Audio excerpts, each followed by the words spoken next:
আসসালামু আলাইকুম। Hello viewers, কেমন আছেন আপনারা? আমরা এসেছি চন্দ্রনাথ পাহাড়ের একেবারে শেষ চূড়ায়। এটা হচ্ছে গিয়া এই সীতাকুণ্ডে অবস্থিত একটি পর্বত শৃঙ্গ বলা যায়।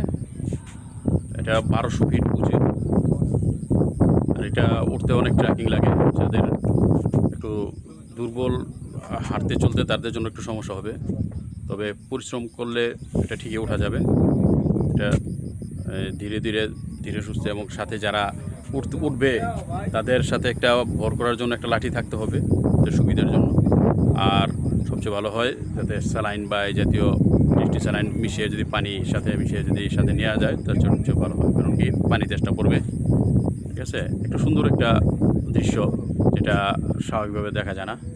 তো এখানে এই সাজেক ভ্যালির যেই মেঘের দৃশ্যটা এখানে ফুটে উঠতেছে, আগে যেটা ভাবি নাই বা দেখেও নাই, কাটতে শুনিও নাই, এখন দেখতেছি পুরা মেঘে আবরণে লেগে গেছে। প্রায় 100-1200 ফুট উঁচু। তো এখানে এই সুন্দর দৃশ্যটা অবলোকন করা যাচ্ছে।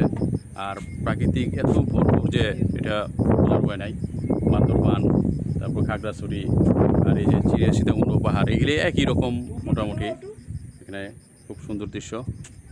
ঠিক আছে, তো এখানে আপনারা যদি আসেন খুব মজা পাবেন। ঠিক আছে, ধন্যবাদ। আসসালামু আলাইকুম।